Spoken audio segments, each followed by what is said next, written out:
I'm ready. They always got that. Probably. Yeah. I've got one. You guys want one, or you already know about this? Yes, thank you.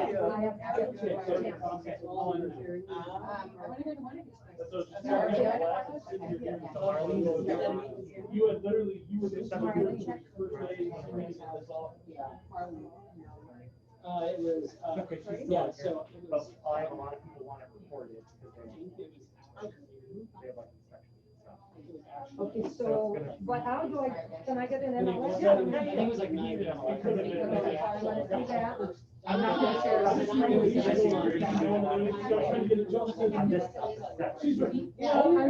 could do the screen too. Okay, do you want to share the screen? It's gonna be, yeah. Okay, I'm gonna share the screen. Well, I get it from that position. You can right here. What you gotta do? We'll get there. If there's other things to do. I was thinking about that, I kind of get lost in whatever else. I'm here in the building. Oh, you are, okay. I'm hoping to actually have it down next month, I'm hoping to close on the house. Probably down here, so I can start moving stuff this direction, but if you wanna do anything, let me know. Okay, that's really good. I don't like trusting other people to do my quality, so. Yeah, I get that. So we're working on it. Very soon. As you probably know.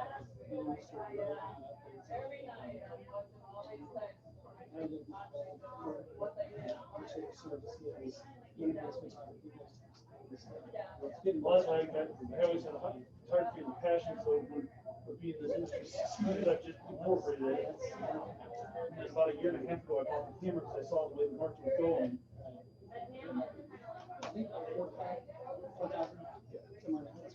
Yeah, 4K plus the iPads and all that.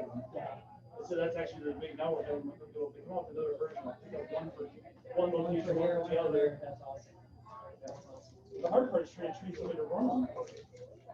To my, Nicole, I'm trying to find the card I had for Lisa. So actually, I'm I'm trying sorry? to. I'm just trying to find the card I left for Lisa. Good to connect. Yeah, cool, sorry, I didn't mean to keep it. Your parents are good. Nicole, do you need anything else? Do you want to go sleep anyone to the I'm good to go. You're good to go? It's gonna be an easy, they all have, they're all supposed to have completed the contract already. Okay, good. We just, it's like a study case, you know, if you like this, they receive this in advance here. They receive this in advance, which, and then with this, they filled up a contract, but I'm gonna go through this like this. So we should be good. Just get me some students in here though. And then many of them should be here actually right now. Slap them. What? Now, did you guys give the study case? Yes. You do? Okay. All right. I don't have the sample filled out because I didn't have a copy of the contract to fill out, but. You what? I didn't have the copy of the contract to fill out, but I have the case. And Oh, okay. Because I mean, I can get you, this no, is, that's I got. okay, all right. You needed me. We're good. Or it says Dawn. Oh, okay. Sorry, I ran out of cards. Okay. Yeah, I gotta get you one made up. That's fine. Okay, I just was making sure. For a TV. How you doing, Brian? Thanks for having us. Thanks, yeah, you guys did a good job. Thank you very much. I said, master of the listing presentation, you can monetarily walk them through why it makes sense. There you go. We're good with that. Well, see, but you need to bring the 2x4 testing, Yeah, yeah. where they actually shoot the 2x4 out of the cannon and test them. Yeah, that's interesting. Yeah, that, we actually got to do that in the factory. That was pretty fun. My dad designed the test for one of the companies. What's that? My dad actually designed the test for one of the companies. Really? Yeah. Interesting. That's He awesome. works at, he's the R&D center for Masonite. Oh, wow. Masonite, okay. Yeah. Know them Up very in well. West Chicago. Is he an engineer then? No, but he's the prototype machinist for the site. Contract left? No, nobody? So I laughed when seeing your test, I'm like, I grew up seeing all those test pictures So and. you knew that was like a recap for you. Oh, yeah. Kevin actually helped us out this today. He helped us bring all this stuff up. Yeah. All Okay. right, Nicole, it's all yours. I see you, Brian. So which company did you work at before? I was on the east coast of Florida. I was with Florida Window and Door. Yeah. So we did a. All right. Sorry. Hey, how you doing? Good, how about you? Good. How's Don? Busy. You busy? Is he Busy. working with you? Hmm? Does he work with you still? Yeah, Okay. absolutely. Cool. Oh, yeah. When I went through all my cards today, and I was, for some reason, like 100 of his, actually probably about 1,000 of his cards got mixed up with mine. Oh, Yeah, so funny. I've given his card out to so many people. Is that right? Yeah, by accident. So tell him I said hello. I will. And good to see you again. Same here. Do you guys do hurricane shelters as well? We do. Okay, Absolutely. let's do this, guys. Got a property that I may need to, I don't know where she is, but she'll be Reach out coming. with an email. if you would, that'd be Yeah, awesome. absolutely. Thank you, Kevin, and thank you for your help earlier. Anytime. Bobby, very nice to meet you, sir. So, I don't think I've met you. No. Bobby Winter? Nice to meet you, Bobby. Haven't met her. Nice to meet you. And have you guys written contract before? I just heard my first Florida one the other day. Okay, Uh, pretty new? Yeah. Pretty new, okay. Hi. Hi, I'm Nicole. Hi, Nicole. I'm just, you don't Okay. mind? That's fine. Nice to meet you. Okay, so today the class was about providing a case where you have a buyer that wants to write a contract. And in this case, we're talking about the as-is contract. So we have that customer that we've been showing property to, and we've showed her 185 Apollo, and she's interested in putting an offer and said, I want to write an offer. What do we do? I want to write an offer. You okay? Just making sure it's recording. Okay, where do we take it from there? The first place you must start from is always your MLS sheet.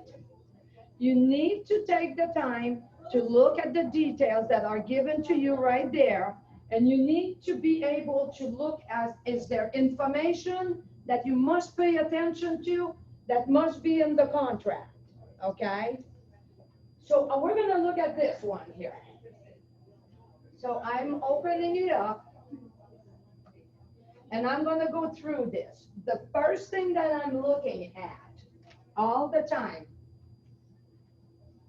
my first thing I'm gonna look at is right here, the year built, okay?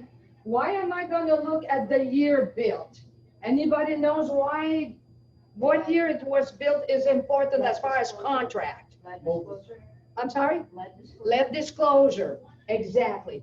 By looking at the year, it was built after 1978. This tell me I will not need the lead disclosure, okay? Now, before I go forward, I want to show you that I do have, let me see if I can do that. Well, in the contract, in the basic contract that I have in my hand right here, there is a section, page 11 of 12, okay? And you're gonna see on that page that it refers to A, B, C, D. These are all addendum. You can call them addendum, you can call them riders, you can call them whatever you want, but those may or may not apply. So basically, I always have my 12 pages basic contract, but there must be or might be some riders that I must add to the contract.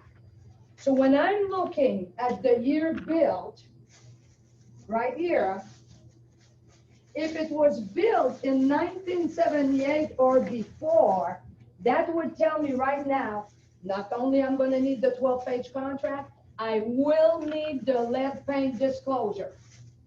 In this case, I don't need it, okay? We're good on that? Okay.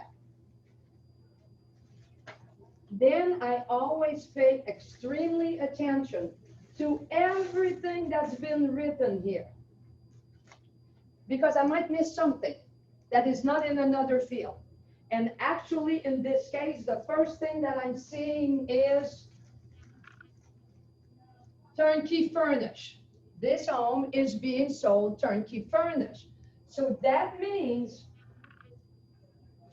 that somewhere in my contract, I'm gonna have to say that it's turnkey furnished. Because that means that that is included in the price. You get me? Okay. Then I'm gonna pay attention. I'm gonna advise my client, you see this here? That this is actually in a flood zone. Everybody see AE? So I'm gonna tell my client, just know that this is in an AE zone. So if you have a loan, it will require flood insurance. So I'm telling you that. Uh-oh, Mr. Buyer, oh, I'm gonna need flood insurance. Oh, well, how much is that gonna be? Well, let's see, maybe we'll have the information. We're gonna continue to read. If we don't have the information, I'm gonna tell my buyer, this as this contract, as an inspection period, during which we are gonna do all of our homework. And when I say all of our homework, we're gonna do our termite inspection. We're gonna do our home inspection. We're gonna look at the wind mitigation, see if there's one. We're gonna look if there's a survey. We're gonna find out if there's an elevation certificate for flood insurance. We're gonna look into your insurance. During that inspection time, if for any reason there is something that tells you, I'm not comfortable anymore buying this phone, I would like to walk away, you can do it. This is the way the as-is contract is written, okay? It is at the sole buyer's discretion to decide if they want to cancel or not. During the inspection period, oh, but do I have to produce an inspection report? No. Oh, but do I have to explain why? No. It is at the sole discretion of the buyer. I know. Okay. No, sorry, I'm from Illinois. We're attorney driven. It just makes me laugh thinking. Oh, okay. Sorry. So that's what I'm explaining to my client when we're talking about this. Then I'm going to go down, and I always pay attention. I'm going to tell you guys, always pay attention to the exterior construction. I have seen too many times buyers getting into a contract on a wood frame home that they didn't know that it was a wood frame until the inspection, because agent did not pay attention to that. You have to remember, you are the specialist. It is your job to make sure that you're telling your client everything. So I'm always paying attention to that. Now, why? Because wood frame is different. And there's a lot of people that do not want wood frame. Personally, I have a wood frame. It doesn't bother me. But there's a lot of people that they are concerned about termite. There's a lot of people that are concerned about hurricane not having the same strength. There's people that are concerned that the insurance could be higher. So you need to make sure you're telling them everything before you get them into contract. If you get them into contract and you fail to provide information that you should have, you are going to lose your credibility with your buyer. They are hiring you for your expertise, and you have to show them that expertise. All right? Now, I always look in the community. Right here, do you see that? This is Rotunda, and they're telling me, yes, there is an HOA. Yes, it is voluntarily. Okay. Now, I'm going to have to make sure. It's required. Huh? It's not voluntary. It's not following me? Not voluntary, she said. Oh. It's required, the HOA. Yeah. You said it was voluntary. Oh, no. I'm sorry. Required. Absolutely. I'm sorry. It is required. Therefore, I'm going to need to have a HOA disclosure. Right? I'm going to have to tell them, by the way, there is restrictions, and there's a $90 annual fee, and you must be part of that. right? Then I'm gonna keep going down. And I'm reading, oh, look at the realtor's remark. Easy to show. Home warranty included. Aha. Can you imagine if they're giving us a home warranty and we forget to ask for it in the contract? Wouldn't that be awful? Right? Okay, so we gotta make sure that we talk about the home warranty. Correct? Then, I've read everything here. The roof, by the way, Mr. Buyer, the roof was inspected and it gives it 5 years plus lifetime.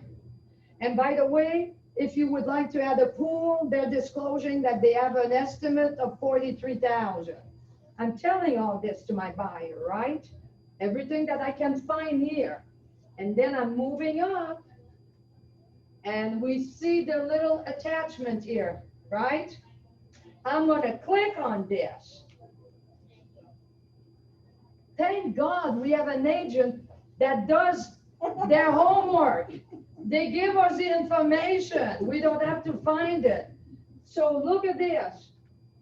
She's already providing me with the HOA disclosure that I'm going to attach to the contract because we said we need it, right? She's also giving me a mold addendum that that's going to become part of the contract. Whoa, great, Mr. Buyer. We already have an elevation certificate. We're not going to have to get one. We have one. It's going to be easy for us to get a flood quote for you. Seller's disclosure. Oops. I'm printing the seller's disclosure, or I'm emailing to the buyer. Why? I want my buyer to look at the seller's disclosure before putting the offer. Why? Why do I want that? Avoid problems. To avoid problems. To avoid problems. To make sure that everything is disclosed. Make sure they still want to put it in based on what's in their disclosure. Why should I do all the work if they see something like, oh, it has known leaks or known defect in the roof? Make sure that they know what is happening because he's right. There might be something in that seller's disclosure that they say, oh, I didn't know that. Or it'll affect their offer price too. Thank you. This is it. Number one, they might decide they don't want to put an offer in. Number two, it will affect the amount of the offer. If it's disclosed, brand new roof, brand new AC, brand new, wow, great. You know, I got my value. If it disclosed, and we had a leak in the roof, the AC is 15 years old, right? I'm going to have my buyer look at that. I'm going to print that and have my buyer look at that. It will become part of the offer. It will become part of the offer. There is a wire fraud disclosure. Some agent likes to have that. You can have your buyer sign that. And finally, the frequently asked question. This is just like the seller's disclosure for me. Okay, I will print that for the exact same reason that the seller's disclosure. It's got all kind of information. Look at that. Whoa, look at this, Mr. Buyer. We already know the average water bill, the electric bill. We know what they're paying for homeowners, and we know what they're paying for flood. Keep in mind, guys, that homeowners insurance is not transferable. It has to be a new homeowners. However, flood insurance is transferable, okay? So sometimes if the current owner has flood insurance, it is cheaper to transfer what they have than to issue a new one. So this is going, well, when am I going to know what I'm doing? Mr. Buyer, this is going to be part of our inspection period. If we get under contract, we're going to go full gear now. We're going to search this property. We're going to have 10 days, and I'm going to find everything I can find about this property for you. right? Okay. What else it tells me? It tells me the roof is at 18 years old. It tells me about the appliances, no information about the pool. And I've kind of taken the habit to also print this or email this to my client, although it does not require a signature. I have taken the habit of having them initial this page too. And save a Why? copy. Because I don't want them to say to me, well, you didn't give it to me. Right? At the very least, save a copy for your record, so if you ever get questioned, you can say, I pulled it from here. This is a job where you always have to make sure you document everything, okay? It's always good to have what you did, the date and everything. It should always be in your file or on your computer or whatever way you save your things. Now, I've looked at all the attachments, correct? Now, I'm ready. Come on. Okay, now I'm ready to write my contract. And I work with transaction desk, so I'd be going in my transaction desk and I'd be pulling my as-is contract, okay? So I'm on a free flight. I'll take a glass of wine with that.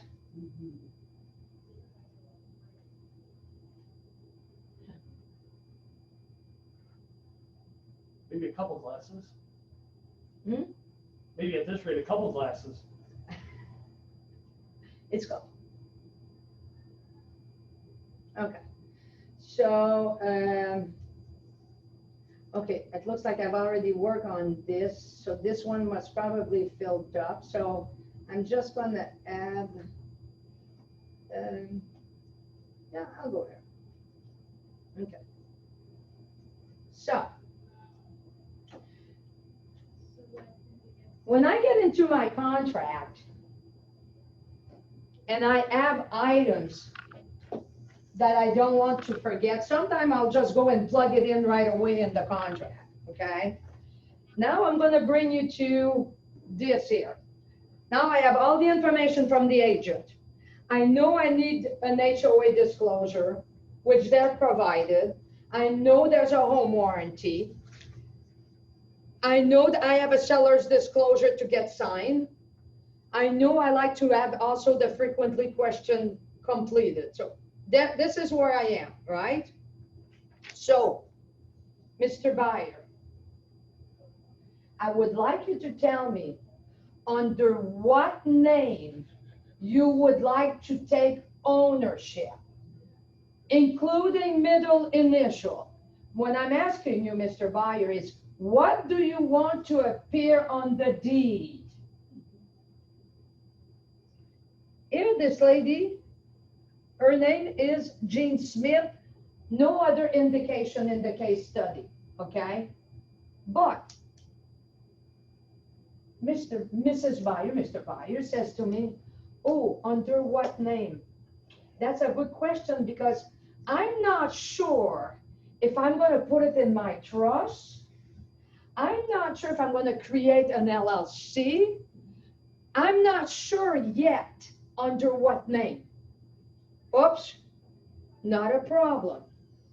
Not a problem, Mr. Buyer. We're going to put it under your name for right now. But I am going to put an assignment in the contract that's going to allow you, without permission from the seller, to put it under any name you want, right? So, I'm in my contract, and I put her name, Jean Smith. And I think at this point, I'm going to give you this.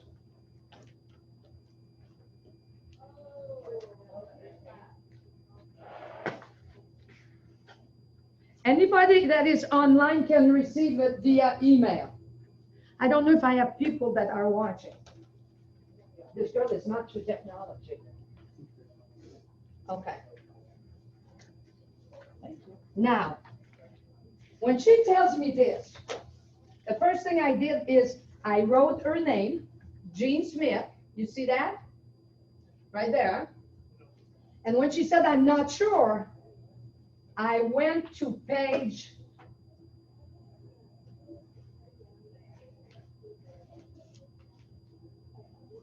did I miss it? I thought it was page 1. I think I missed it, hold on. It's page 2. Oh, line 77. Okay, right here, paragraph 7. I went right away to page 2. I went right away to page 2, where it says paragraph 7, and it said assignability, okay? And I marked the box. Buyer may assign, but not be released from liability under this contract. Basically, he can put it under another name, but he still has to perform. It doesn't, I never put this one, I never put may assign and be released. And the reason I never put that is no seller's gonna sign this.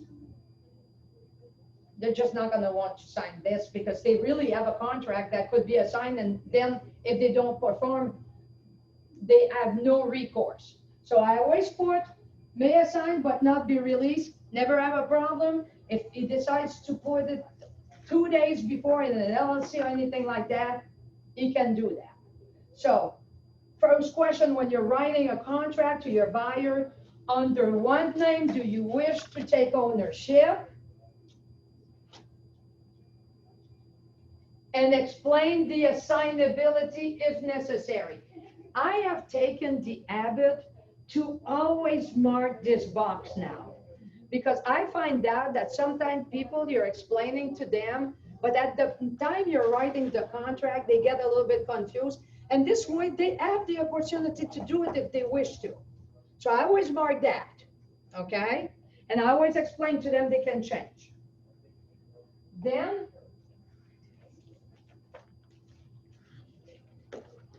you got it? I don't have the addendum, but you can have this. Okay. Second, I'm going back to my first page. The first section here, section 1, okay, section 1, A, B, C, D, and E. Section 1, A, B, C, D, and E does one thing, identifies the parties in the transaction and identify the property, and if there's any personal items included. Remember turnkey furnish? This is when I need to think about that. What is included? So you're gonna see that line 20, I put turnkey furnish. What turnkey furnish means? When you walk into the house, everything that you see should normally stays, unless there are exceptions, okay, that have been disclosed. If I say furnish, if I say only furnish, what is it that's not included? If it's furnished, what is it that's not included? I'm sorry? Could be some appliances. Typically, the appliances are already in the body of the contract. It actually, Okay, you're gonna see that the only appliances are not in the body are the washer and dryer, and often you have to add it, and you don't want to forget about it. that's it. Did on my own. Okay, because you might have to buy a washer and dryer, all right? So normally, you have, now, when you say furnished, typically, it does not include any electronic, and it does not include any accessories. So we're talking tables, couch. Does it include lamps? Lamps is an accessory.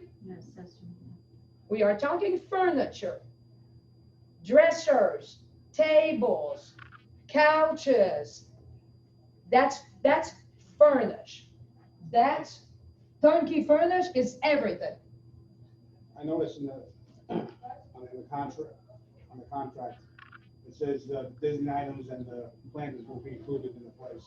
It says what? I'm sorry. The Disney furnish, it says the Mickey Mouse decor and the plants are included, They're not included. right? So do you have to put that on You're correcting the teacher? I'm not about to.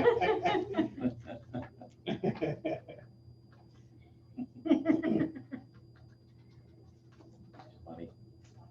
I wasn't sure where to put I that. would call it Mickey Mouse stuff, but whatever is described there, that does not include, you're absolutely right. It should be on the contract as exclusion. Okay, Thank you, I wasn't sure. thank you. Now, And what about Now, lamps? don't I'm you sorry. have to have an inventory list of everything? well, I always ask, what I do is I put turnkey furnished, but what I do is during my inspection period, I create a list that I get buyer and seller to sign so that we don't get the day before closing. And you're gonna close a $300,000 property and suddenly they're gonna say, well, what happened to that little table that was 35 years old? Or if I there's thought it some- was included. If there's something particular like that, my clients say, I'd like to make sure it's on the original. That's right. So I do create a list. If it's not there, I don't stop myself from writing a contract because of the furniture. But I do it during my 10 days. Now, guys, I am able to write turnkey furnished in this contract because it is a cash transaction. Okay? Everybody hears that? I am able to put turnkey furnished because it's a cash. If it was financing, if there was financing, I would not put turnkey furnished here. Because if it goes to the lender's gonna say, oops, what's the value of the furniture? I can't finance the furniture, we gotta take it off, right? So what I do is I create an addendum, just a one-page addendum, and on that addendum, I write turnkey furnished. Furniture is left as a convenience to the seller, and I put it separate. Okay? Are we good with that? Okay, so we've got our first part. We got the tax ID, we got all the information, turnkey furnished, Mickey Mouse is not included. Now we're gonna go to section 2. This section is called purchase and price and closing. So basically this section here will address anything that has to do with the financial structure of the transaction. Okay? In this case, why is Marlene on my stuff? Can I move Marlene? Yeah, you can drag her to the bottom or minimize it. Yeah, minimum. Oh, there you go, Marlene, in the corner. Put a little hat to it. Can she Put hear- baby in the corner. Can she hear me, Marlene? In this case, she's making an offer at $245,000, right? And she's giving a deposit, so I mark, the deposit will not accompany the offer. If you read the study case, it said that she would give the deposit within 5 days of the effective date, correct? So that means she would put the deposit 5 days from effective date, and I put a $5,000 deposit. Now, the reason I do this, okay, the reason I do this, everybody is aware that we as a company do not have an escrow account. Okay, Keller Williams does not hold an escrow account. So that means that when your buyer gives you money, they give you a check that you must give to a title company, correct? So I'm writing this offer right now. And she says, well, I'll write you a check for the deposit. No, I don't want the money. Now, what I'm telling you right now is the way that I work. And I'll explain to you why. So today we write this offer and we send the offer to the seller. And let's assume that she would give me a check with the offer to accompany the offer. So she gave me a $5,000 check. Now I have that $5,000 check in my hand and I send the offer, correct? I have 24 hours to turn this check to a title company. So I'm tomorrow now. I've not heard from the seller yet. I still have the check in my hand and I know I have to deliver it somewhere. And now I get a counter offer. Tomorrow I get a counter offer. We're still negotiating. At this point, I have to deliver the escrow check.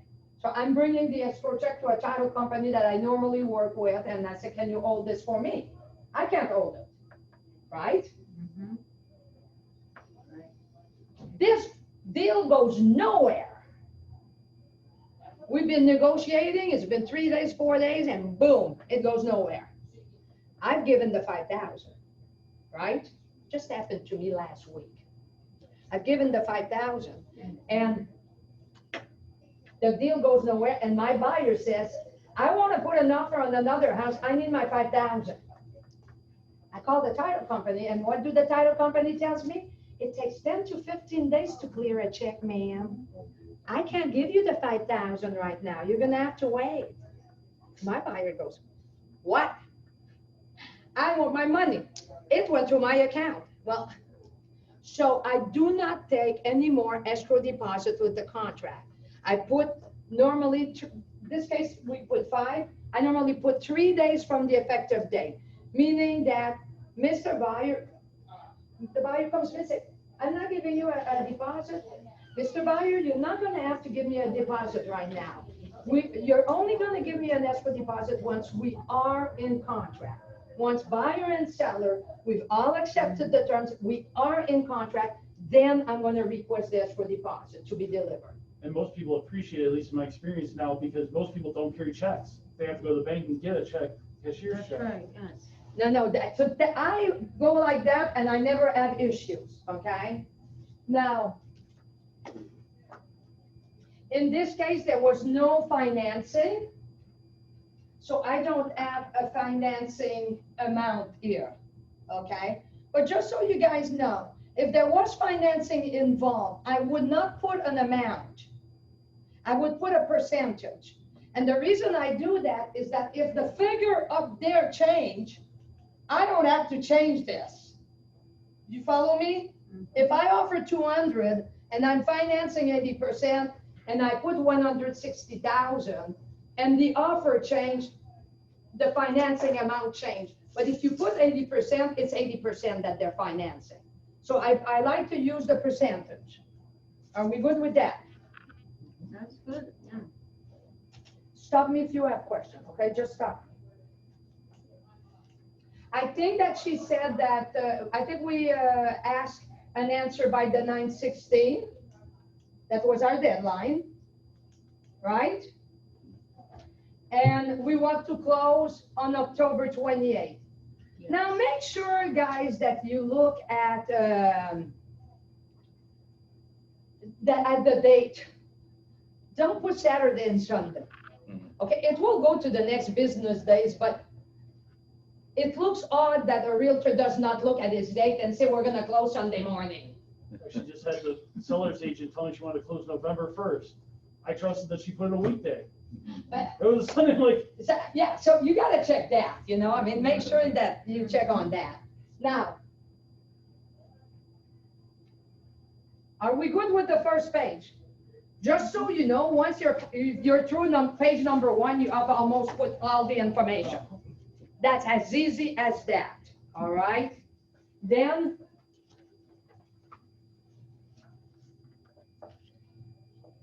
check if the property is subject to lease. It's not the case. We already put the assignability clause, right? Okay, financing. Whoops, look at Nicole. She did that pretty quick. Oh no, she is a cash buyer. Okay, I didn't do this here. Okay, she is a cash buyer. So I mark A. If she was financing, I would have marked B. I would have marked which type of loan, right? Yes. And if it was an FHA or a VA, I would have need to add a VA addendum, right? Yes. Okay. In this case, it's cash, so it makes it very easy. Nothing else than that on page 2. Whoops.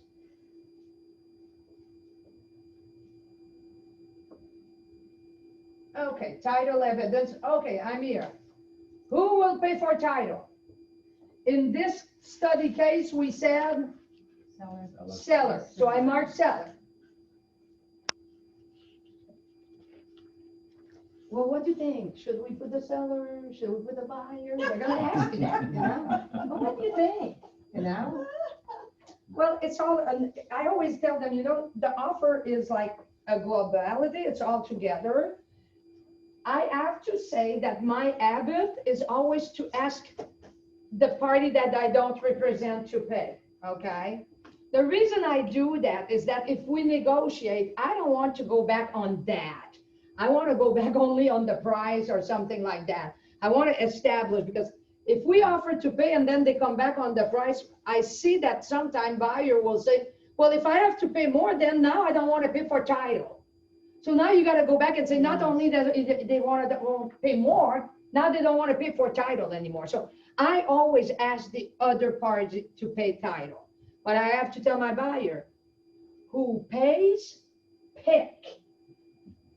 Who pays, pick. Well, what do you mean? The person that pays for title insurance is the one that pick who's going to do the closing. As simple as that. Okay? So, oh no, I absolutely want to close with my attorney. You want your attorney here in Florida to do the closing? That's fine. You're going to have to pay for title. Oh, well, I don't know. I want that. Well, how about if we split?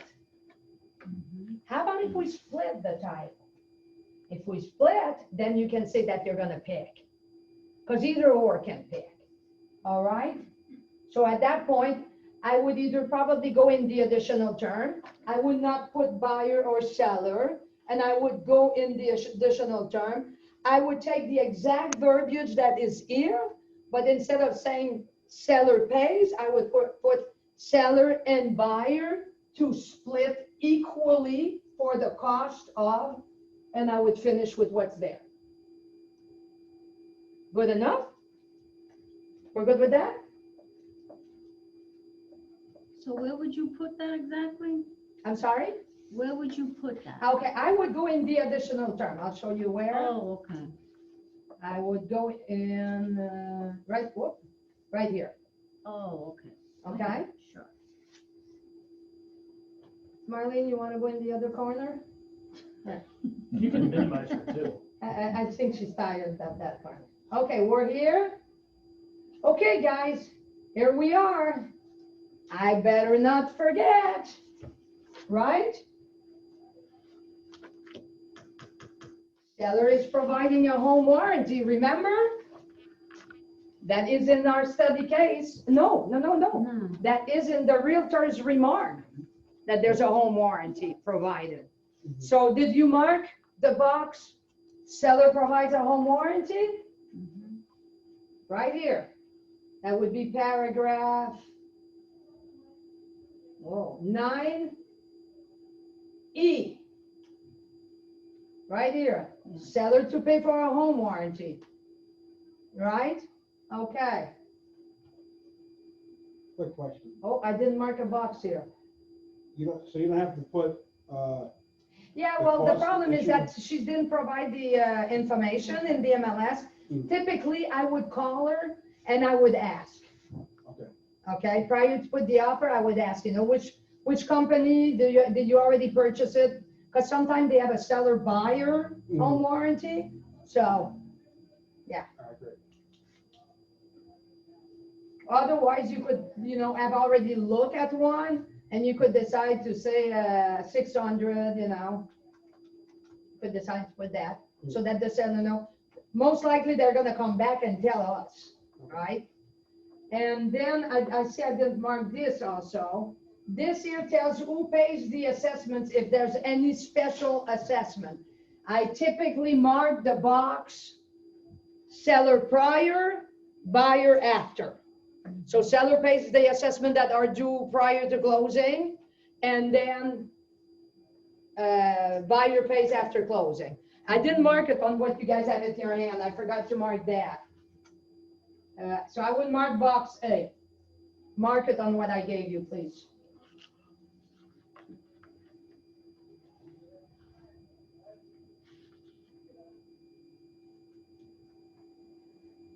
Okay? Now I'm in the inspection period. She said she would do it in 10 days, right, in the study case? So you should have put 10 days. And this is what you have to absolutely show your buyer, that they're gonna have 10 days, but it's right here. You wanna bring that to their attention. If buyer determined in buyer's sole discretion that the property is not acceptable to buyer, buyer may terminate this contract by delivering written notice prior to expiration of inspection. Okay? That is crucial. That's where it says you can do all the homework that you want. When I have a contract, the first thing that I do, let's say that today I have an executed contract. Everybody has signed, I have an executed contract. I take my file and I write on my file, effective date, boom. Escrow deposit to be delivered by, boom. Inspection period to end by, boom. I put all those deadlines. I send an email to my buyer and I tell my buyer, attaches the executed contract. Please understand the following deadline. And I put all of those deadlines so they know in advance, closing date, inspection period. Whose job is it to watch those deadlines? Thank you. Our job to watch this deadline. You can't pass an inspection period deadline without asking. I mean, my deadline are written in my calendar, and I will, the morning of the last day, I always call, Mr. Buyer, today is our last day of inspection. So I am calling to make sure that you are satisfied and that you wish to move forward, and please send me an email to confirm. I also, and I even add the client into my calendar event, so that they get a reminder in their calendar of what the dates are. There you go. Plus then they, it helps them stay on top of everything, closing, everything. Everything. And then they also have the address when they go to close. That's right. That's right. So They seem to like it now, too. let me ask you a question, guys. When I'm talking 10 days, what kind of days am I talking about? Business. Business days. Calendar. Calendar? Calendar days. Oh. Calendar days. So when you're putting 10 days, remember that in those 10 days, there are 2 Saturdays, 2 Sundays, that you're not going to get much done. Okay? You're not going to talk to the lender. Well, sometimes you can, but I mean, so be careful. Saturday, Sunday, and holiday are included in those days. So I want to bring your attention to that paragraph where it says time is of the essence. And that would be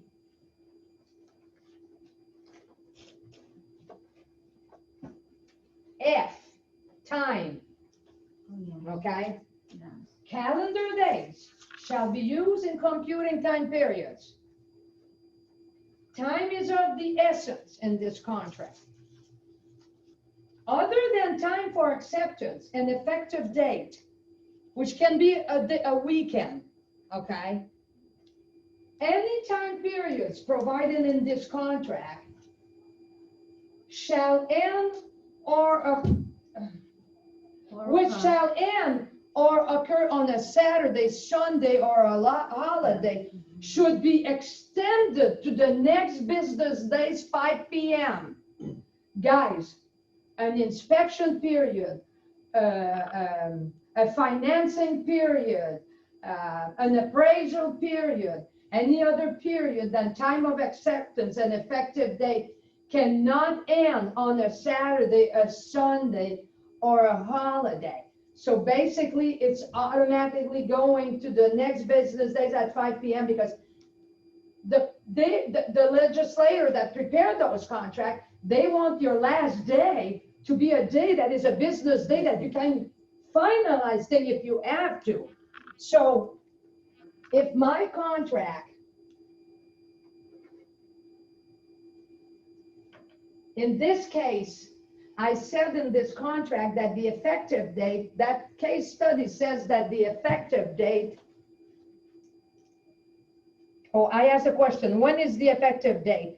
And I wrote that the offer was submitted on September 15, and you informed Jean that the seller has accepted and signed the offer on September 6.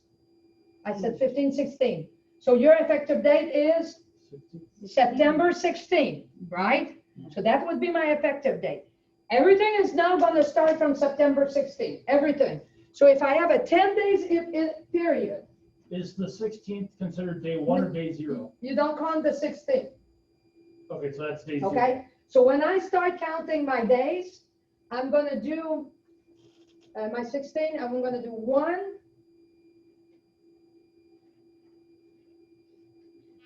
The 16 is my effective date? Yes. I'm going to do 1, 2, 3, 4, 5, 6, 7, 8, 9, 10. Oops. So it's Monday. It ends on the 26th. Can my inspection period ends on the 26th? No. No. It will automatically go to 5 p.m. on the 28th. If my contract was signed, delivered, executed by every party on the 12th of September, it would be the effective date. The effective date can be a weekend. The time to respond when I'm asking someone to accept an offer or not can be a weekend. Any other time period cannot end on a weekend or holiday. That is crucial. This is a communication, a conversation that you're going to have with your buyer when you're sitting with them and telling them, but you're going to do all your dates and talk with them, right? So when I'm asking the question here, at the latest, when is the escrow deposit must be delivered? If my effective date is the 16th, and I put 5 days to deliver the escrow deposit, I'm doing 1, 2, 3, 4, 5. Mr. Buyer, by the 21st, the escrow must be delivered. So the answer here would be 9/21. September, 9/21. When I'm asking when at the latest must the escrow deposit, 9/21. When at the latest must the inspection be completed, 9/28. 5 p.m., correct? Yes. Okay, we're all good on that? Okay. And then, let's see where I am.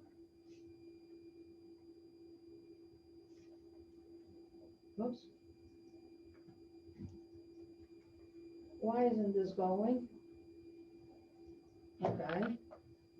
This girl. Oh, okay, now. What is going to be part of the contract when I send the contract? I'm going to have the contract. I'm going to have the HOA disclosure.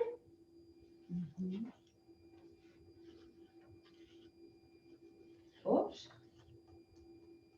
Didn't she say I'm cash, but I still want an appraisal? Okay.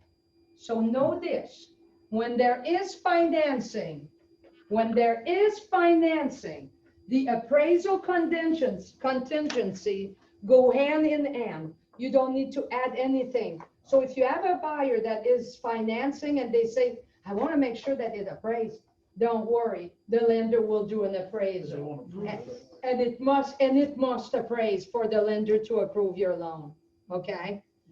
But she came to me and she said, I'm cash. And me, I'm having the conversation. You are cash. Are you satisfied with the value?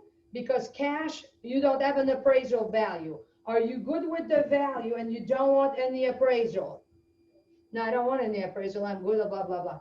Oh, no, I do want, I've been thinking about this. I do want an appraisal. Here's what I'm going to tell you when it's cash. Right now, we have a very hot market, but it's not always like that. So imagine this situation that I always tell people. So we're all excited, we made an offer, we got it done, it's cash, 225, executed, no contingency, boom, everybody's happy. 2 days later, you get a phone call from your buyer. Well, I'm not too happy, I think I'd like to have an appraisal. Oops, you want an appraisal? Now, we're lucky. We're still in our inspection period. We can walk away because it's an as-is. But you didn't put a contingency about appraising. So you better get this done during the 10 days, if that's what part of your due diligence. Otherwise, add an appraisal contingency rider, where you give yourself some time to do an appraisal. Because imagine she calls you and she said, you know, I decided to go back to look at the house. And wasn't it nice that the neighbor was outside? And we started talking. And they asked me how much I offered. And when I told them, they almost died. Did you know that the people 2 houses from me that have the exact same house, they just bought it for $30,000 less? Mm-hmm. Oh, oops. Oops. So really, I'd like to have an appraisal because I think I'm overpaying. Okay? You want to have, if it's cash, you want to have that appraisal conversation. All right? Because let me tell you, this situation happened. I have an agent that showed one of my listing, a Keller Williams agent that showed one of my listing. Am I having to go? I thought you had to leave like a. 2 minutes, 2 minutes. And he called me yesterday and he said, boy, you got quite a great neighbor there. And I said, why? He said, oh, he came and talked to me and my buyer, told me all of the nightmare about this house. The guy told him, this property has been tented for termite 10 times. The foundation is falling. I mean, anything you can imagine. So, you know, be careful. So in this case, she's asking for it. So I did mark the appraisal contingency. Is there ever a time when you wouldn't, or is there a reason you wouldn't mark it on a cash offer just to CYA? Sometime I don't, I have the conversation with my people, and most of the time we did enough homework that we feel comfortable. It has not happened very often that I have people that say I want an appraisal in cash, because they're gonna have to pay $500, you know? It has not, but I have the conversation with I them. just didn't know, you know, as a CYA moment of, just in case things change exactly like you said. Well, I actually, at one point, Paul, our broker, said to me, if they say they don't want the appraisal, just say, do not wish to have an appraisal while you're doing the contract, just on a piece of paper even, do not wish. Do you mind, Mr., for my error and omission department, they request that we get this initial when you don't want an appraisal. Put it in your file. You're not gonna have, you never told me that. That's right. I guess that's why I was asking. Okay, so, and then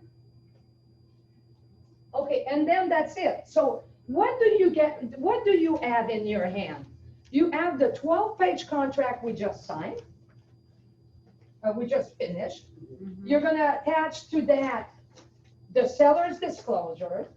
You're gonna attach to that the appraisal rider. You're gonna attach to that the HOA rider, right? Those riders are all there. I put them all there. So now what I have there would be what I would send for my client to initial and sign. This is what I would be sending to the listing agent. And I'm being shut up. They stopped filming. Me who thought I was going to be some kind of actress at my age. They're looking for a grandma. Animated today. You're just about Hey. so You old. know, grandma's get younger and younger every year. Can you please share with my mother that I said that? When I write a contract and I'm gonna meet with the client to write the contract, I prepare myself, okay? I review